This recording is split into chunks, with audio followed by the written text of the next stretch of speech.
कक्षा 10 के हमारे प्रिय विद्यार्थियों, मैं सुमन तिवारी हिंदी कक्षा में बोर्ड पेपर से संबंधित मातृभूमि के लिए एक खंड काव्य जो आप लोगों को लिखने के लिए आता है,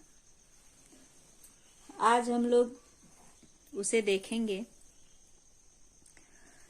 तो मातृभूमि ये गोरखपुर जिला वालों के लिए चलता है, जो चंद्रशेखर आजाद से संबंधित है।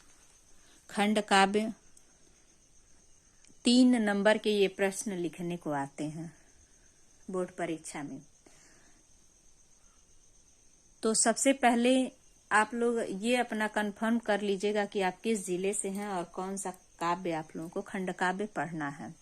तो गोरखपुर जिला वाले विद्यार्थियों के लिए मातृभूमि के लिए पढ़ना है। बाकी बहुत से खंड काव्य हैं जो तुमुल करके आता है, कर्म भूमि आती है, बहुत से आते हैं, लेकिन आप लोग केवल अपना मातृभूमि प्रश्न ही देखेंगे। उसमें भी 2-3 प्रश्न करके अथवा प्रश्न बना रहता है। जैसे यहाँ देखिए कि मातृभूमि के लिए खंड काव्य के नायक, जो कि इन्वर्टेड कॉमा में चंद्रशेखर आजाद का चरित्रण कीजिए। तो मातृभूमि के लिए खंड काव्य के जो नायक हैं वह कौन है? चंद्रशेखर आजाद हैं, और उनका चरित्रण आपको लिखना है, यानी उनके चारित्रिक विशेषताएं क्या हैं, चरित्र पर उनके प्रभाव डालना है कि क्या वो कैसे थे, ये लिखना है। अथवा प्रश्न करके पूछा है मातृभूमि के लिए खंड काव्य का नायक कौन है, यहाँ पूछ रहा है। तो नायक आपने ऊपर ही पढ़ लिया कि चंद्रशेखर आजाद हैं। तो खंड काव्य के नायक कौन है, यानी चंद्रशेखर आजाद हैं, और उनके चरित्र की विशेषताएं लिखनी है, चारित्रिक विशेषताएं लिखनी है। वही प्रश्न है, अथवा करके पूछा। बस केवल आपको प्रश्न में एग्जामिनर का काम ही है कि उलझाना। आप प्रश्न वही है, उत्तर वही है, लेकिन आपके प्रश्न के प्रारूप थोड़े बदल गए हैं। अगला प्रश्न अथवा करके दिया है कि मातृभूमि के लिए खंड काव्य के आधार पर चंद्रशेखर आजाद के त्याग और बलिदान का वर्णन कीजिए। तो त्याग और बलिदान भी उनके चारित्रिक विशेषताओं में ही आएगा कि वो कैसे थे, उन्होंने कैसी दृढ़ प्रतिज्ञा की थी, वो निर्भीक थे, क्रांतिकारी थे, यही सब आपको लिखना है।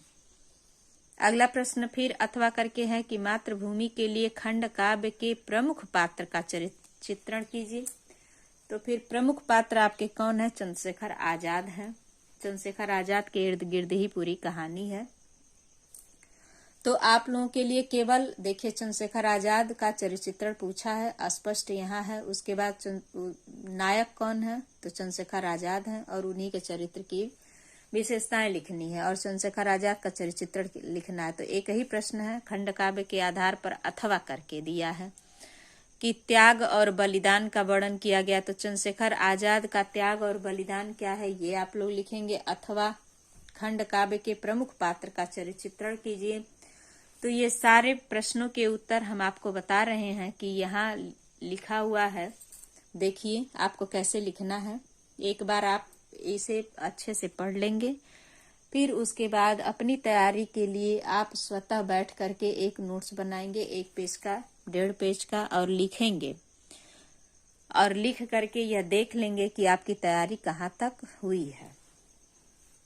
तो सबसे आसान तरीका मैं आपको ये बताऊंगी कि मातृभूमि के लिए खंड काव्य डॉक्टर जयशंकर त्रिपाठी का वीर रस प्रधान काव्य है। ये खंड काव्य जो है जयशंकर प्रसाद ने लिखा है, जयशंकर त्रिपाठी का है, त्रिपाठी जी ने लिखा है। और यह क्या है? रस प्रधान काव्य, वीर रस, यानी वीरता का वर्णन किया गया है। इस काव्य का नायक जो है वह कौन है? चंद्रशेखर आजाद है, जो धीरोदात्त गुणों से भरे हुए हैं, यानी धैर्य पूर्वक, धैर्यता वाले गुण उनके में भरे हुए हैं। चंद्रशेखर आजाद के जीवन में निम्नलिखित विशेषताएं पाई जाती हैं। तो निम्नलिखित विशेषताओं में आप सबसे पहले लिखेंगे कि गुरु भक्त। दूसरी हेडिंग है आपका देशभक्त। तीसरी हेडिंग है दृढ़ प्रतिज्ञा करने वाला। आप इसे लिख सकते हैं कि दृढ़ प्रतिज्ञा करने वाला, निर्भीक, निडर, और निर्भीक के बाद है आपका सहनशील। उसके बाद अगली हेडिंग है क्रांतिकारी या क्रांतिवीर। तो इतनी हेडिंग को आप लाइन से पहले लिख लेंगे, याद कर लेंगे। सबसे पहले ये सारी लाइन गुरु भक्त में आप पढ़ेंगे कि चंद्रशेखर गुरुओं से पूर्ण श्रद्धा रखता था। यानी जो चंद्रशेखर थे वह अपने गुरु के प्रति पूर्ण श्रद्धा विश्वास रखते थे। विद्यालय पहुंचते ही वह अपने गुरु को प्रणाम करता था, तत्पश्चात पाठ याद करता था। जैसे आप लोग भी अपने गुरु को प्रणाम करते हैं, कुछ नहीं प्रणाम तो good morning sir, good morning madam ji, इतना तो आप लोग बोलते ही हैं। वो क्या है? यानी प्रणाम ही है। आपको प्रणाम तो वैसे बोलना चाहिए, प्रणाम शब्द में ही एक अद्भुत शक्ति होती है जो विद्यार्थी को बोलना चाहिए। उसके बाद आता है दूसरी हेडिंग। अब इसमें तो गुरु भक्त तो आप वैसे ही लिख लेंगे। पहली हेडिंग आपको मान लीजिए याद हो गई कि लिखेंगे चंद्रशेखर आजाद अपने गुरुओं से अधिक प्रेम करते थे, अधिक श्रद्धा रखते थे, उन पर विश्वास करते थे। विद्यालय पहुंचते ही वो अपने गुरु को प्रणाम करते थे। तो उसके बाद ही कोई विद्यालय कार्य करते थे। जैसे हम लोग कोई कार्य करने जाते हैं तो हे प्रभु, जय श्री राम, ईश्वर का नाम लिखते हैं या लेते हैं, उसी प्रकार से वो विद्यालय सरस्वती माँ का मंदिर होता है और उस मंदिर में कौन विराजमान है? तो गुरु के रूप में ईश्वर ही विराजमान है। दूसरी हेडिंग है कि देशभक्त। अब इसमें चंद्रशेखर कैसे देशभक्त थे ये देख लिए। चंद्रशेखर आजाद को अपने देश और मातृभूमि से अटूट अनुराग था। अनुराग का अर्थ होता प्रेम। यानी चंद्रशेखर आजाद अपने देश भारत देश से और अपनी भारत भूमि से, भारत माँ से बहुत प्रेम करते थे, प्रेम करते हैं। वह मातृभूमि का अपमान सहन नहीं कर सकता। अखबारों में उसने जलियांवाला बाग में अंग्रेजों द्वारा किए गए अत्याचारों का समाचार पढ़ा तो उसका देश प्रेम एकदम जाग उठा। जब जलियांवाला बाग हत्याकांड चल रहा था, अंग्रेजों के द्वारा जो अत्याचार हो रहे थे, यह पेपर में उन्होंने चंद्रशेखर आजाद ने पढ़ा था। और पढ़ने के बाद उन्हें भी ऐसा लगा कि मैं भी एक वीर योद्धा बन करके उसमें भाग लूं। और उसने अपने साथियों को प्रेरित किया कि वे भारत माता की सेवा में लग जाएं। चंद्रशेखर का जीवन ही भारत भूमि के लिए थी। वह उसी के लिए जिया और उसी के लिए मरा। यानी अपने पेपर पढ़ के देखे ही और अपने साथियों को भी उत्साहित किए और साथ में लगने के लिए प्रण ले लिए कि हम लोग अपनी भारत भूमि की रक्षा करेंगे। प्राणों से बढ़कर हमारी मातृभूमि है, हमारा देश है। अगली हेडिंग है निर्भीक। निर्भीक का अर्थ होता है बिना डरे, निडर। जो डरता नहीं है वो निर्भीक होता है, जो निडर होता है। चंद्रशेखर आजाद अत्यंत निर्भीक युवक हैं। यानी चंद्रशेखर आजाद डरने वाले युवक नहीं है। मजिस्ट्रेट के प्रश्नों के वह जो उत्तर देता है उससे उसकी निर्भीकता प्रमाणित होती है। यानी कि कोई भी अब छोटा बच्चा हो, 12-13 साल का युवक, नवयुवक किशोर है, यदि अगर उसको किसी सिपाही के सामने, किसी मजिस्ट्रेट के सामने, किसी अधिकारी के सामने खड़ा कर दिया जाए तो हाथ पैर कांपने लगते हैं। लेकिन नहीं, चंद्रशेखर आजाद में वह डर नहीं था। उन्होंने निर्भीक होकर के बिना डरे हुए अपनी बात को कहा। प्रमाणित होती है कि निर्भीकता, उनसे उसकी निर्भीकता क्या होती है? प्रमाणित होती है। यानी बिना डरे प्रश्नों का उत्तर देना। अगली हेडिंग है सहनशील। तो चंद्रशेखर आजाद अत्यंत सहनशील तथा साहसी हैं। तनिक भी डरने वाले नहीं है, साहस है उनके में। वह भयंकर से भयंकर परिस्थितियों में भी साहस नहीं छोड़ते। यानी विपरीत परिस्थितियां उनके साथ हो जाए तो भी वह घबराते नहीं हैं। भारी से भारी कष्ट को भी वह चुपचाप जहर के घूंट की तरह पी जाता है।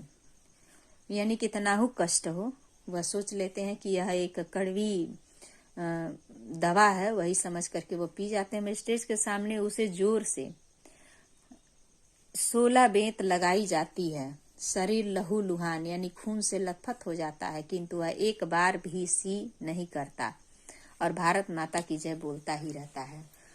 14 वर्ष की उम्र में ही 14 वर्ष की उम्र में ही 16 बेतों का मार जिस बालक पर पड़ती है और वह बालक लहू लुहान खून से लथपथ होने के बाद भी वह थोड़ा भी अपना साहस और धैर्य नहीं खोता है और भारत माँ की जय बोलते ही रहता है, तो ये बहुत बड़ी बात है। ये भी आप लोग बहुत आसानी से लिख लेंगे। अब ये नहीं है कि आप लोग एकदम किताबी अक्षर को ही, जो किताब में छपी हुई अक्षर है, वैसे भी कहानी आप लोग देख लिए, आप लोगों के दिमाग में बैठ जाएगा एक बार पढ़ेंगे तो। आप लोग अपने शब्दों में लिखिए। अब अगली हेडिंग है क्रांतिकारी या क्रांतिवीर भी लिख सकते हैं। तो चंद्रशेखर आजाद महान क्रांतिकारी नेता था। एक साधारण विद्यार्थी से वह क्रांतिकारियों का नेता बन जाता है। हिंदुस्तान सोशलिस्ट रिपब्लिकन आर्मी का वह कमांडर इन चीफ चुना जाता है।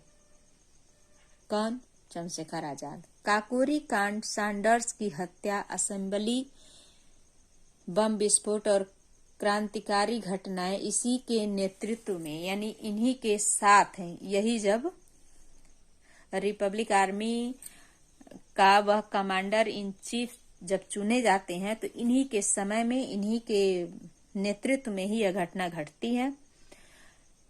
उनसे बंदूकें, राइफल और बम भी बनवा कर तैयार कर लिए थे।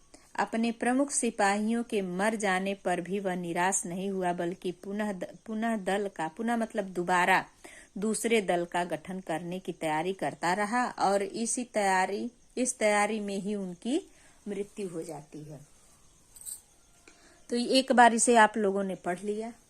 दोबारा आप इसको तैयार करने के लिए सबसे पहले आप किताब नोट्स बंद कर देंगे और एक सादा पेज लेंगे। उस पर आप अपने विवेक से लिखेंगे कि मातृभूमि का नायक हम कैसे लिख रहे हैं, चरित्र चित्रण कैसे लिख रहे हैं। तो आप सबसे पहले बताएंगे कि मातृभूमि के लिए खंड काव्य डॉक्टर जयशंकर त्रिपाठी जी द्वारा लिखित वीर रस प्रधान काव्य है। इसके नायक चंद्रशेखर आजाद हैं, वह धीरोदत्त नायक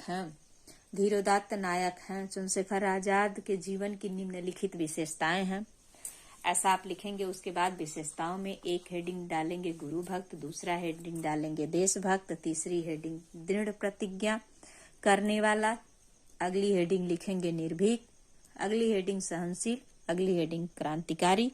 अब हेडिंग लिखने के बाद आप उसमें आप लिखना शुरू कर लेंगे अपने हिसाब से और फिर पुनः आप एक बार कॉपी पर मिला लेते हैं कि हमने क्या सही लिखा, क्या गलत लिखा।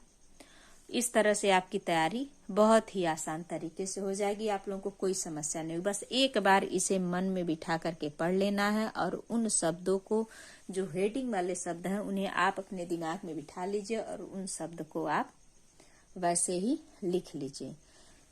तो मुझे लगता है कि आप लोगों को इसमें तनिक भी समस्या नहीं होनी चाहिए और बहुत ही आसान तरीके से आप लोग इसे कर लेंगे। 3 नंबर का आता है